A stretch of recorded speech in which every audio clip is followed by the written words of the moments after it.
diş həkimləri nə qədər pul qazanır? Yaxud da gəlib Almaniyada işləsəm nə qədər pul qazanaram diş həkimliyi? Ya da sən Almaniyada bitirmisən, gəl burada işlə.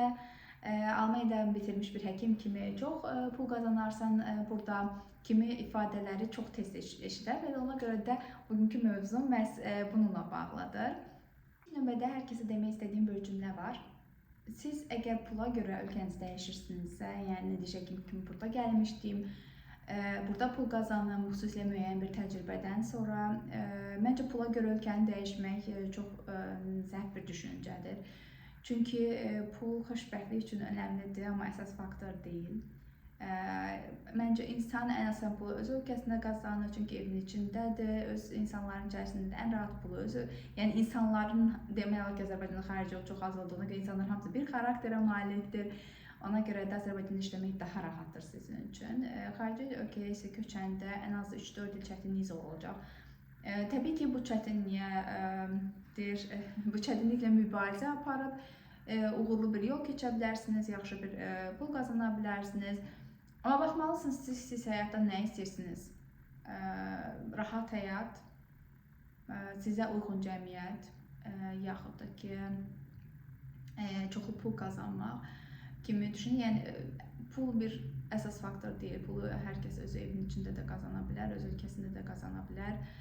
Dediyim kimi daha rahatdır. Gəlin ondan başlayaq ki, ümumiyyətlə təzə bitirmiş həkim Almaniyada deyək ki, özündən danışan təzə bitirmiş həkim nə qədər pul qazana bilər? Birinci faktor odur ki, siz bazara çıxırsınız bir universiteti bitirəndə. Almaniyada yəni sərbəst bir bazardır. Gedirsiniz iş görüşməsinə, deyirsiniz ki, nə qədər maaş istəyirsən, özünüz təklif edirsiniz. Çünki sən öz dəyərini özün müəyyən edirsən. Təbii ki, Heysel torpağında da 2 ildir bu hazırlıq assistent dövrü var və bu hazırlıq assistent dövründə sən müəyyən bir məbləğə kimi deyə bilərsən. Çünki təzə bitirmiş həkimin yəni çox bir məbləğ demək kimi bir lüksü yoxdur. Ancaq təbii ki, bir minimum da var. Çünki bunu da tarif müqaviləsinə baxıb seçmək olar. Yəni tarif müqaviləsi nə deməkdir? Dövlətdə, yəni universitetdə işləyən həkimlər nə qədər pul qazanırsa, onlar təbii ki, başlanğıcı onların yüksək olur, amma sonra artımları daha az olur. Və onu da deyə bilərsən ki, tarif müqaviləsi bu qədərdir, mən bu qədər istəyirəm. Əvvəllər təbii ki, mən başlayanda inflyasiya bu qədər deyildi. İndiki dəfə inflyasiya gedib ən aşağıya ki, 4500 kimi məbləğlə başlamaq mümkündür. Bəlkə də daha çox. Bu təbii ki, torpaqdan çox asılıdır ya da ki, klinikanın vəziyyətindən çox şey asılıdır. Əgər klinika pul vermə iqtidarındadsa, ən azı 4500 avrodan başlaya bilər. Amma bu təbii ki, bu bruttodur. Bundan sizin verginiz çıxır, başqa xərcləriniz çıxır. Hazırlıq assistenti olanda başqa xərcləriniz də azdır. Çünki Almaniyada bir diş həkimlərinin bir cəmiyyəti var, orada pul ödəyirsiniz. Bu assistent həkim olanda daha aşağı olur. Bəzi klinikalar bunun üstünə alır, əksəriyyəti üstünə almır. Müqavilənizin şərtlərinizi təbii ki, yəni də siz müəyyənləşdirirsiniz. Burada təkcə maaş deyil. Deyək ki, siz işə görüşməsinə gedirsiniz, deyir ki, sizə 4500 avro, mən istəyirəm ki, kama xərcləri də ödənsin, yaxud da onu o təklif edir klinika sahibi. Deyə bilərsiniz ki, bəs siz kurslara nə qədər pul ödəyirsiniz? Bəziləri deyə bilər ki, illik 500 avro, bəziləri 1000 avro. Yəni illik kursları da həm pul verirlər, həm də ki, illik kursa getmə günü deyə, yəni minimum 5 gündür, bəziləri isə bunu 2 gün verir, bəziləri 3 gün verir, bəziləri həqiqətən də 5 gün verirlər. Yəni bunu yenə də siz müəyyənləşdirirsiniz ki, sizin müqavilənizdə maaşdan əlavə başqa nə şərtlər olur. Bundan əlavə isə hazırlıq assistent həkiminə faiz verilmir, ən azı ilk ili verilmir. Belə də qərarlaşa bilərsiniz ki, 2 ildən sonra söhbət ola bilər və ondan sonra sizə faiz verilə bilər. Faizlər isə 23-ə 30, maksimum 35% ki, çox nadir hallarda olur. Bundan sonra isə deyək ki, hazırlıq assistent dövrünüz bitibdir, siz hansısa başqa yerə iş görüşməsinə gedirsiniz. Burada isə maaşlar əvvəllər dediyim kimi dövr zaman çox dəyişibdir. Hardasa 6500-dən minimum başlamalıdır maaşlar hazırlıq assistent dövründən sonra ya da ki, ən az 4-5 illik. Orada çox böyük bir fərq olmur. Sən hazırlıq assistent dövrünü bitirmişsən, yaxud da 4-5 il təcrübən var. Yəni çox xırda fərq ola bilər, 6000, 6500. Yəni dediyim kimi, siz özünüzü prezentasiya eləmək qabiliyyətində olmalısınız. Mən bunu istəyirəm. Mən bunu bacarıram, ona görə mən bu maaşa layiqəm. Özünüz müqavilə şərtlərinizi elə dəyərləndirməlisiniz ki, nəticədə bu sizin üçün sərfəli bir anlaşma olsun. Müəyyən dövrdən sonra isə xüsusilə bruto, yəni grunt baza maaşınız dəyişmir. Dediyim kimi bir klinikaya gedirsinizsə sizin bir baza maaşınız var. Sizə xəstələri də verirlər. Baza maaşınız da var. Orada xəstə oldu, olmadı, sənin günün boş oldu, yataqda dolu oldu, sən o maaşı alırsan. Mən bir dəfə bunu deyəndə ki, mən xəstədən 25% alıram. Mənə yəqin gözdəki baxanda yadına düşəcək. Mənə rəfiqəm dedi ki, çox azdır, 25%-dən işləmək olar.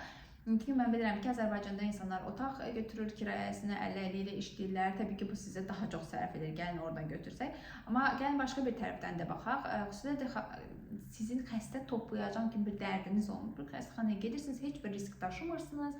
Sizin sığortanız ödənir. İşdə yəni ki, yoxlama müddətini keçəndən sonra heç kəs sizi işdən çıxara bilməz.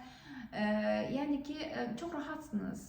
İstədiyiniz vaxtda deyirsiniz gözüm pis hiss edirəm, işə gəlməyə bilərəm və yenə maaşınız ödənir.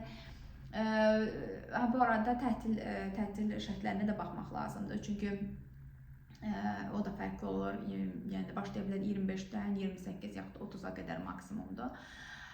Və deyək ki, siz xaricdən gəlmişsiniz və burada diş həkimi kimi başlamaq istəyirsiniz. Bunda tamam fərqlidir. Çünki sizin aprobasiyanız yoxdur. Əgər o dil imtahanını keçmişsinizsə, bilənlər bilir, Fachsprachprüfung keçmişsinizsə, təbii ki, iş axtarmalısınız və aprobasiya eləmək üçün. Burada yəqin ki, aprobasiya eləyənlər daha yaxşı fikir bildirə bilər. Orada isə xüsusilə də Azərbaycanda təzə qutarıb aprobasiyaya gəlmək istəyən həkimlər üçün isə maaş 3500-dən artıq olacağını düşünmürəm. Deyək ki, mən bir klinika rəhbəriyəm, çünki mən də ondan artıq təklif etmərəm. Çünki o insanın məsuliyyətinin üzərində, məsuliyyəti hamısı sizin üzərindədir. Ümumiyyətlə, pul necə gəlir? Pul məsuliyyət artdıqca gəlir. Yəni, köməkçilər var, köməkçilər çox iş görür. Amma onların maaşı niyə aşağıdır? Çünki onlar məsuliyyəti azdır. Ya həkimsənsə, ya da assistentin maaşı niyə aşağıdır? Çünki assistent həkimin, yəni xüsusilə hazırlıq assistent həkiminin məsuliyyəti çox azdır. Artıq bir il keçəndən sonra o məsuliyyət getdiyinə görə sənin maaşın artır. Maaş yəni ki, düz asılılıqda olaraq bir-birindən əgər ki, sizin məsuliyyətiniz artırsa, onda maaşınız da artır. Hazırlıq, yəni gəlirsiniz, onda mən, yəni təbii ki, bu torpaqdan torpağa fərqlənə bilər. Almaniyada mən düşünmürəm ki, hər hansı bir praksis 3500-dən artıq aprobasiya etmək istəyən həkimə maaş versin hal-hazırda. Ona görə də bu işləri üçün məncə kiçik yerləri seçmək daha məsləhətlidir. Çünki yaşayış xərcləri də daha az olacaq. Böyük şəhərlərdə yaşayış xərcləriniz daha çox olacaq. Burada isə başqa bir faktora da baxmaq lazımdır. Hansı torpaqlarda aprobasiya imtahanı çox çətin keçir. Mənim eşitdiyimə görə ən çətin Hessendə keçir. Və Rheinland-Pfalz kimi, Bavariya kimi torpaqlarda yəni eşitdiyimə görə insanlar deyir ki, daha rahatdır. Amma Hessendən çox eşitmişəm ki, çox çətindir deyirlər. Yəni bunu mən dəyərləndirə bilmərəm. Keçənlər onu haqqında fikir deyəcəklər. Mənim isə mövzum təbii ki, puldur. Bugünkü sonra siz bu imtahana gəlirsiniz. Amma deyək ki, Azərbaycana gəlirsiniz 15 illik təcrübə ilə. Təbii ki, burada maaşınız daha fərqli olacaq. Yenə sizə heç kəs faiz verməyəcək. Düşünürəm ki, 4500 avrodan artıq maaş olmayacaq. Bunun hamısı vergilidir. Bundan da 50% subaysınızsa vergi çıxacaq. Bunu da düşünməlisiniz. Amma bunlar hamısı 3-4 illik çətinliklərdir. Yəni siz keçirsiniz imtahanı, aprobasiyanı, ondan sonra hazırlıq assistent dövrünə gəlirsiniz. Orada da maaş biraz aşağı olur, ən azı 1 il. Sonra isə deyək ki, sizin çox yaxşı təcrübəniz var, siz çox yaxşı təcrübə ilə gəlmişsiniz. 1 ildən sonra elə yaxşı faiz alırsınız ki, yəni maaşınız elədiyiniz təbii ki, işlədiyiniz saatdan çox şey asılıdır.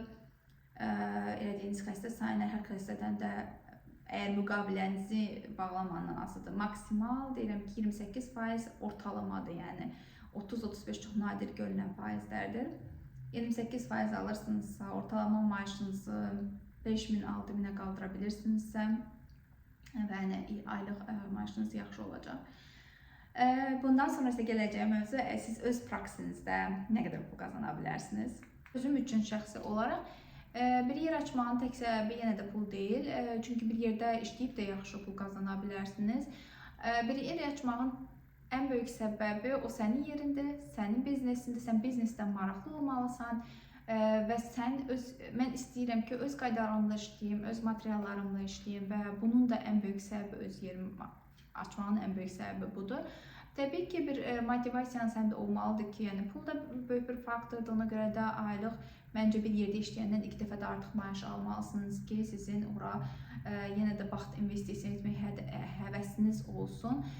Bir öz yeriniz olanda düşünməlisiniz ki, bu bir biznesdir, burada risklər var və siz daha çox vaxt sərf edirsiniz. Bir yerdə işləyəndə isə mən tətilə çıxıram, çıxıb gedirsiniz, yaxud da ki, heç bir məsuliyyət daşımırsınız. Başda dediyim kimi məsuliyyət artır, gəlir də artır. Baxır siz nə istəyirsiniz, az məsuliyyətmi, çox məsuliyyətmi, bunu ya da özünüz seçməlisiniz. Hər şey individualdır. Nə qədər vaxt investisiya edirsiniz, ya bir yerdə işləyəndə, ya da öz yeriniz olanda, bu yəni sizdən asılıdır. Yəni daha çox vaxt investisiyası, daha çox enerji investisiya edirsiniz, onda gəliriniz daha çoxdur. Burada mövzumuz bitdi. Əslində mənə deyirlər ki, günlük videolar çək, işə necə hazırlandığın haqqında, yaxud da bir iş günü necə keçir. Bu mənim üçün hal-hazırda çox çətindir. Bəlkə nə vaxtsa bunu sizin üçün edə bildim. Amma günlük ümumiyyətlə həftə içi çox davamlı və stresli gedən bir gün olur. Ona görə də çox çətin mənim üçün video çəkmək. Amma çalışacağım sizin üçün həftənin şənbə günü bir video çəkim. Bəlkə maraqlı olsa deyirsiniz. Özünüzə yaxşı baxın. Hələlik.